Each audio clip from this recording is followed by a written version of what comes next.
తిక్కవరపు రమణారెడ్డి గారు ఈ పేరు వినడానికే ఎంతో హాయిగా ఉంది, ఆనందంగా ఉంది, ఆహ్లాదంగా ఉంది.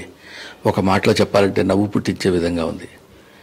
6 అడుగుల సన్నగా బారుగా ఉండే ఒక మహనీయుడు తెలుగు చలనచిత్ర పరిశ్రమలో తనకంటూ ఒక ప్రత్యేకమైనటువంటి ధోరణి, హాస్య ధోరణి అలవర్చుకుని ఇప్పుడున్నటువంటి రాయలసీమ అంటే నెల్లూరు యాసలో తను నటించిన అన్ని సినిమాల్లో ఆ రకమైనటువంటి భాషా యాసను మాత్రం మర్చిపోకుండా బతికించి తన ద్వారా తెలుగు సాహిత్యాన్ని కూడా నిలబెట్టి ఒక అద్భుతమైనటువంటి పాత్రలు ఎన్నో పాత్రలు జీవించి నటించినటువంటి హాస్యనటులు తిక్కవరపు రమణారెడ్డి గారు.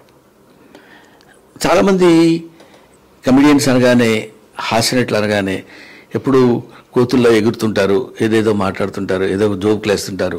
ఎప్పుడు అలా నన్ను కూడా చాలామంది అడుగుతారు, ఏంటంటే మీరు విడిగా అంత సీరియస్గా ఉంటారు, సినిమాల్లో కామెడీ చేస్తారు కదా అని. సినిమాల్లో కామెడీ చేయటం అంటే సినిమాల్లో కెమెరా ఉంటుంది కాబట్టి కెమెరా ముందు కామెడీ చేస్తాం. అదే you are husband to your wife, you are son to your father, you are friend to your friend, you are comedian to the camera. అంతే అక్కడ మనం చేసేటువంటిది. ఎంతో ఇది పాయింట్ ఎందుకు చెప్తున్నానంటే, ఎంతో విద్వత్తు కలిగినటువంటి వ్యక్తి, బాగా చదువుకున్నటువంటి వ్యక్తి, ఎంతో అవగాహన ఉన్నటువంటి వ్యక్తి, తన యొక్క ప్రొఫెషన్ వృత్తి ఎడల గౌరవ ప్రపత్తులు ఉన్నటువంటి వ్యక్తి రమణారెడ్డి గారు. అది మీకు ఎలా తెలుసండి, మీరు ఆయనతో పాటు యాక్ట్ చేశారా అని మీరు అడగొచ్చు. గాంధీ గారి గురించి మనం మాట్లాడుకుంటాం, గాంధీ మన పర్సనల్ ఫ్రెండ్ అయి ఉండాల్సిన అవసరం లేదు. అంతటి మహనీయుడు తెలుగు చలనచిత్ర పరిశ్రమలో ఎంతో గొప్ప ఆదరణ పొందినటువంటి ఒక రాలింగి గారి గురించో, రమణారెడ్డి గారి గురించో, కస్తూరి శివరావు గారి గురించో, లేకపోతే ఒక రాజబాబు గారి గురించో, ఇట్లా ఆదిగా కలిగినటువంటి వాళ్ళ అనేక మంది గురించి మనం మాట్లాడుకుంటాం. వీళ్ళందరూ మనకి పర్సనల్గా తెలిసి ఉండాల్సిన పని లేదు.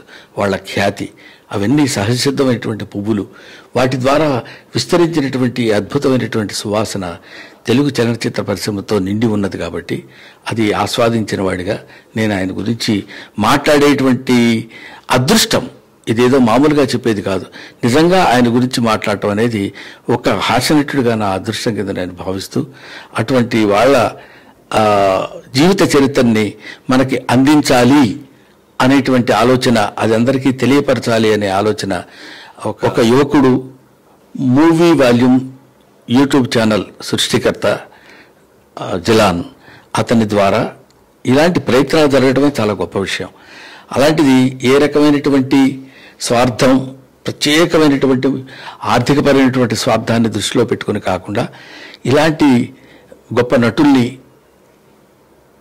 ప్రజలకు పరిచయం చేయాలి, పాఠకులకు పరిచయం చేయాలనే అభిప్రాయంతో అతను ముందుకు రావడం నాకు చాలా ఆనందంగా ఉంది. కాబట్టి ఇలాంటి వాళ్ళు కృషి చేస్తున్నందుకైనా మీరు పుస్తకాన్ని కొనుక్కుని చదువుకుని ఆనందిస్తే అతను ఆనందపడతాడు. ఇంకా 4 పుస్తకాలు, 4 కళాకారులను బయటికి తీసుకొచ్చేటువంటి ప్రయత్నం చేస్తాడని నేను మనస్ఫూర్తిగా నమ్ముతూ, విశ్వసిస్తూ, నాకంటే అతను చిన్నవాడు కాబట్టి అతన్ని ఆశీర్వదిస్తూ, ఇంకా ఎన్నో పుస్తకాలు అతను రాయాలని, అతని ద్వారా ప్రచురితం కావాలని, ఎంతోమంది కవుల్ని, ముఖ్యంగా ఈ నెల్లూరు వాసి అయినటువంటి ఫయాజ్ గారు ఈ పుస్తకాన్ని రచించాడు.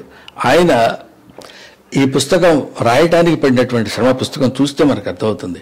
ఎందుకంటే సుదీర్ఘమైనటువంటి ఈ జర్నలిజం దానిలో ఆ ప్రయాణం చేసినటువంటి వ్యక్తిగా తన అనుభవ సారాన్ని ఇంకా ఎన్నో పుస్తకాలకు అందించగలడు. అందించేటువంటి శక్తి భగవంతుడు ఆయనకి ఇవ్వాలని నేను మనస్ఫూర్తిగా కోరుకుంటూ, I wish all the best my dears. I wish once again ఇంకా మీ దగ్గర నుంచి చాలా మంచి పుస్తకాలు రావాలని కోరుకుంటున్నాను mister Jilan and Fayaz. Thank you very much.